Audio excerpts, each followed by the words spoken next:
Déjà avant de commencer, je tiens à vous souhaiter une bonne année 2023. Et j'espère qu'elle sera la plus enrichissante possible pour vous. Il va se passer quelques trucs sur la chaîne cette année. À commencer par le retour d'une série que vous n'attendiez sûrement pas.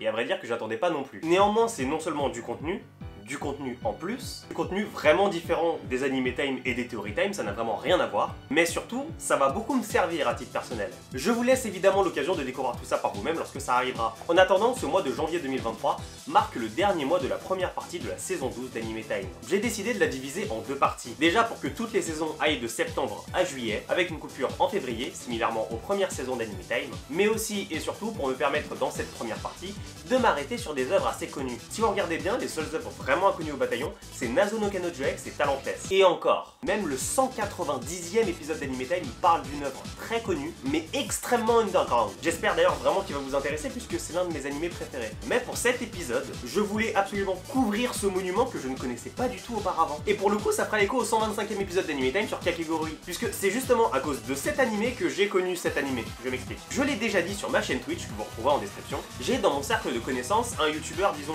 Japanimation. Je donne évidemment aucun blast parce qu'en fait je m'en fous complètement. Mais en discutant animé avec lui, quand je lui ai parlé de Kakegurui et du fait que je trouvais que Kakegurui était cool, il m'a, pour résumer, recommandé de regarder mieux. À savoir selon lui, l'animé dont je vais vous parler aujourd'hui. D'ailleurs c'est aussi lui qui m'avait recommandé Tengen Toppa Gurren Lagann, 169e épisode d'Anime Time. Comme pour l'instant c'est un sans faute niveau recommandation, je lui ai fait confiance et j'ai pris le temps de découvrir l'œuvre d'aujourd'hui. Bonsoir et bienvenue pour ce 189e épisode d'Anime Time et avant-dernier épisode de la première partie de la saison 12. Pour terminer cette saison en beauté et débuter cette année en beauté, je vous propose de découvrir si Tobaku Mokushiroku Kaiji est à la hauteur de mes espérances. C'est parti.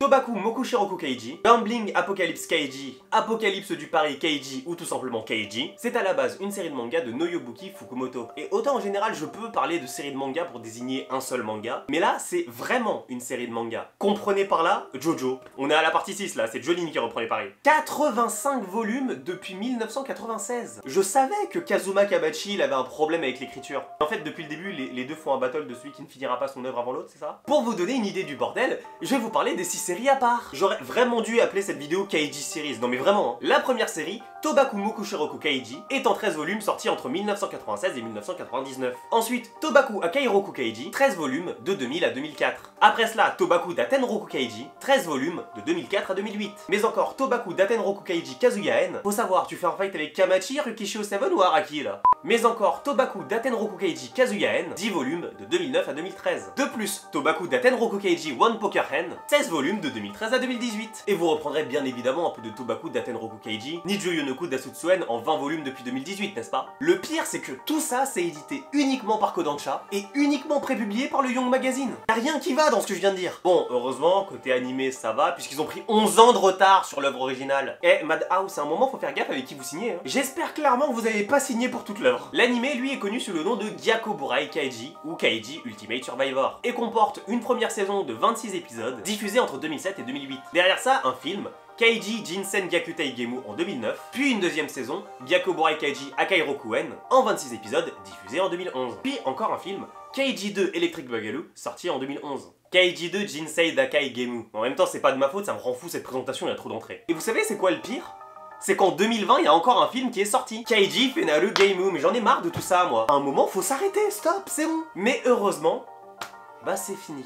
Non, je déconne, il y a 3 spin-offs de cette putain de merde. Jokyo Sekai Tsuruku Ichijo, manga de 4 volumes encore en cours de parution. Ichinichi Geisu Churoku Anko, manga de 13 volumes toujours en cours de parution. Et Chukan Kanrikoku Tonegawa, en 10 volumes en manga et 24 épisodes en animé. J'aurais pu faire un anime time dessus à part, putain. Je vous le dis, hein. plus jamais je présente de telles séries. Je sais même plus où donner de la tête là, même la timeline de Fate me semble plus simple. Vous l'aurez compris, ici on va se concentrer sur l'anime Gyakko Burai Kaiji. Déjà parce que j'ai pas lu le manga, et parce que de toute façon vous voulez que je parle quoi? Des films? Flemme. Du spin-off sur Tonegawa? Il spoil l'histoire principale. Donc il y a que ça, me faites pas chier, j'en ai déjà marre avant d'avoir commencé. Dans Kaiji Ultimate Survivor, nous suivons Kaiji Ito, ancien ultime survivant. Techniquement au début de l'anime on peut pas lui donner ce titre, d'ailleurs on peut pas lui donner tout court. Cet abruti il a pas fait Kibogaminé hein. En vrai ils ont manqué un truc. Pour vous parler un peu de Kaiji, c'est la personnification de la raison pour laquelle on a inventé les antidépresseurs. Le mec est déprimant au possible. Il fait rien de sa vie à part jouer à des jeux d'argent et éventuellement écrire des dettes, et en plus il travaille même pas. Bref, Kaiji c'est un glandeur, quelqu'un qui ne sert à rien dans cette société capitaliste. Dans la société dans laquelle on vit,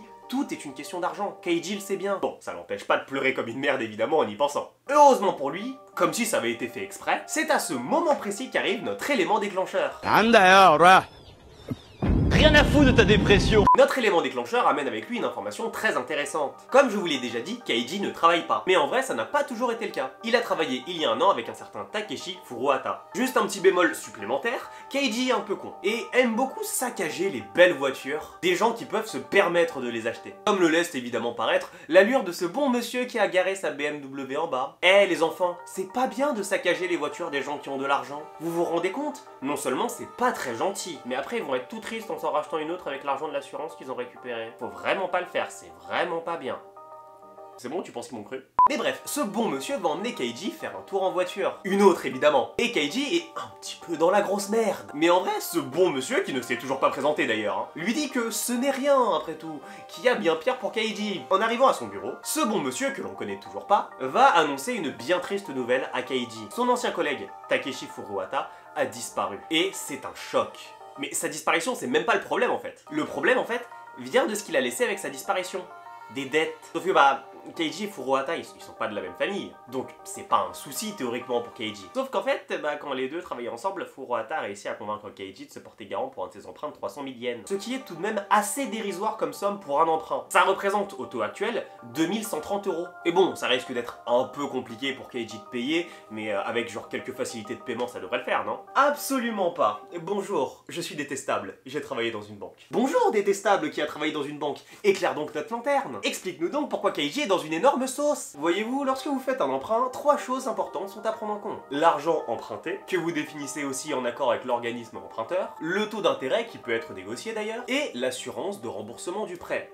Sauf s'il y a un garant, ici Kaiji. Kaiji ici doit seulement rembourser la somme empruntée plus les intérêts, qui sont juste à hauteur de 20% par mois évidemment, c'est dérisoire. Surtout qu'ici ce n'est pas 20% d'intérêt, mais 20% d'intérêt par mois, sur 14 mois. Donc une suite arithmético-géométrique affichée à l'écran plus tard, on arrive sur la jolie somme de 3 850 000 yens. Donc au taux de change actuel, juste 27 370 petits euros. Rien de bien méchant. Il a emprunté à quelle banque exactement son collègue? Oh, un petit organisme du nom de Yakuza Co. Oh mais où avais-je la tête? J'ai un rendez-vous. Je dois aller saisir les biens d'un aveugle unijambiste. À bientôt. Et n'oubliez pas, je suis détestable, j'ai travaillé dans une banque. Merci détestable qui a travaillé dans une banque. Bon, 27 000 €, 3 850 000 yens, c'est remboursable. Et ce moins bon monsieur le dit lui-même, en remboursant 60 000 yens tous les mois, et en se serrant un peu la ceinture, en capant le taux à 15% annuel, il y a moyen de rembourser tout ça en 12 ans. Sauf que bah, Kaiji ne travaille pas en fait, et Kaiji veut même pas payer. Sauf que, comme l'a indiqué ce pas si bon monsieur que ça, si ce n'est pas Kaiji qui paye, ce sera quelqu'un de sa famille, sa sœur, sa mère, bref, quelqu'un devra rembourser cet argent. Il n'a pas le choix, et en plus, vu ce que le mauvais monsieur va lui proposer, je pense qu'il a grand intérêt à écouter sans rechigner. Effectivement, Kaiji pourrait trouver un emploi stable, gagner de l'argent et rembourser ses dettes. Mais à quoi ça sert de vivre pour payer? Bah ça sert à rien, et c'est pour ça qu'il faut détruire le capitalisme, mais c'est pas le sujet. Plutôt que de vivre dans la matrice ou de penser que c'est intelligent de se lancer dans les crypto-monnaies, il y a un moyen beaucoup plus simple. Monter dans un bateau. C'est ce que ce monsieur, de moins en moins recommandable, propose à Kaiji. Dans un mois, un bateau sera stationné au quai Arumi. Et son taf, c'est de recruter des gens qui monteront à bord de ce dernier. À la clé, une possibilité, s'il gère bien, de pouvoir complètement effacer ses dettes, voire même de faire un profit. Et comment? Eh ben c'est simple. En pariant. En participant au jeu qui sera fait sur ce bateau, Kaiji peut soit s'en sortir, soit s'endetter encore plus. Il a théoriquement 50% de chance de s'en sortir. Et c'est dur comme réflexion en vrai. Oui, rebonjour, je suis détestable, j'ai travaillé dans une banque, je viens juste avec une info. Il reste plus que 2 places Non pardon, une place. Ce serait vraiment dommage de la... Keiji la prend, c'est bon, Keiji la prend. Je vous jure, en quelques secondes, Keiji a accepté un truc aussi peu commun que de monter sur un bateau sur lequel tu peux potentiellement effacer tes dettes. Sans parler du fait qu'à la base il s'agissait d'un stratagème, Keiji va donc, un mois plus tard, embarquer à bord de l'Espoir, le navire où il pourra potentiellement réussir à rembourser ses dettes. Pour autant, il y a quand même de gros bémols. Le premier étant que Keiji n'est pas, contrairement à Celestial Udenberg de Danganronpa ou Jabami Yumeko de Kakegurui, quelqu'un qui a du talent. Et c'est bien pour ça que l'anime s'appelle comme ça. Et surtout, des paris dans un tel environnement, ça donne pas du tout 50% de chance de s'en sortir et de survivre. Bien au contraire. La question c'est de savoir si en l'apprenant, Keiji va l'apprendre mais à ses dépens. Allez découvrir le manga ou l'anime pour le savoir. Non en fait, la vraie question ce serait plutôt de savoir si Keiji m'a plu. La réponse étant évidemment oui, bien que j'ai tout de même des choses à redire. Sur tous les points, cette œuvre est excellente. L'animation, l'ambiance, les OST, l'intrigue, dans quoi elle se place, son message. Rien n'est laissé au hasard et en vrai ça m'étonne même pas que ça continue encore en manga aujourd'hui. Vraiment, Keiji est un classique. Ça se voit, ça se comprend. Mais surtout, ça se ressent en le regardant. Il a un rythme bien à lui, qui est vraiment bien plus lent que ce qui paraît au premier abord. Tellement lent que les 30 secondes de Freezer à côté c'est du pipi de chat. D'ailleurs, son rythme, bien que je l'ai trouvé trop lent, à côté c'est une vraie composante du suspense qu'amène cette œuvre. Vraiment, et ça c'est un point, on retrouve ça principalement dans les animés de sport. Le suspense est maximal, même si on sait exactement comment ça va se finir. Et là c'est vraiment un point que je veux souligner. Je vous l'ai déjà dit au début, Keiji c'est un glandeur, il n'a pas de talent. Et c'est un point qui fait que même si on sait comment ça va se finir, bah en fait, tout le cheminement reste complètement imprévisible. Tout du moins, c'est prévisible au début de l'anime et à la fin, mais au milieu, on est complètement paumé. Et c'est une parfaite transition, parfaite passe décisive pour revenir à ce que je disais au début. Keiji, c'est une recommandation. Et justement, une recommandation en écho à ce qu'est Kakegurui. Donc, pas quelque chose de bien. Et c'est là où ça va directement te concerner, Gilou. Je pense pas que Kakegurui et Tobaku Mokushiroku Keiji soient vraiment comparables. Non pas sur leur réalisation, mais sur leur manière d'utiliser les paris comme vecteur de leur histoire. Et ça à cause d'un point, Keiji lui-même. Sans revenir sur le fait que Keiji est une sous-merde, la chose importante à retenir de Tobaku Mokushiroku Keiji, c'est que Keiji pourrait être n'importe qui. Yumeko, elle, c'est dans son personnage d'avoir un problème avec les paris. Et de toujours tout risquer. Trop risqué d'ailleurs. Ce qui rend Kakegurui bien et intéressant selon moi, ce n'est pas de voir Yumeko évoluer, puisqu'elle-même ne changera pas, mais de voir comment elle influence le milieu dans lequel elle est. Milieu qui est fait pour favoriser les paris et les échanges monétaires entre une élite qui ne se mélange pas. Mais surtout de voir l'influence qu'elle a sur Ryota, qui s'est lui-même d'ailleurs relégué au statut de sidekick. C'est lui qui change, c'est lui qui évolue. Keiji c'est pas ça. Keiji ça pourrait être toi, ça pourrait être moi, ça pourrait être n'importe quelle personne qui regarde cette vidéo. Keiji c'est juste un type lambda, un peu fainéant avec beaucoup de fierté et des valeurs qu'il a du mal à mettre de côté. Le problème de Keiji, et qui fait que je l'ai comparé qu'en surface à Celestia et à Yumeko, c'est que Keiji est faillible. Keiji présente des biais qu'on aura tous. Il perd ses moyens quand il perd la raison quand il gagne, ses stratégies sont alambiquées et surtout il a confiance en autrui. Confiance dans le fait que les autres peuvent être de bonnes personnes.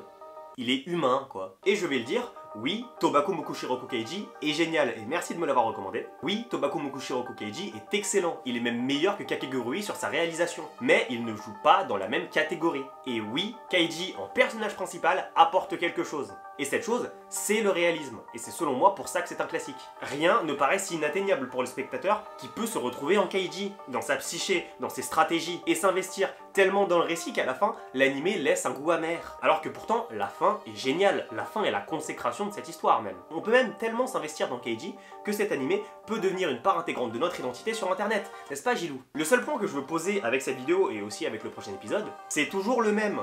Pourquoi on parle jamais de ces œuvres-là? J'ai déjà dit, et je le redirai autant de fois qu'il faut, les meilleures œuvres, les vraies pépites, sont des œuvres underground. Et le prochain épisode le prouvera aussi. Après, il y a un truc assez ironique, c'est que rester enfoui, en fait, c'est plutôt une très bonne place pour Keiji. Comprendra qui pourra. J'espère que ce 189e et avant-dernier épisode d'Anime Time de la première partie de la saison 12 vous aura plu. On se retrouve très bientôt pour un prochain épisode. Ciao!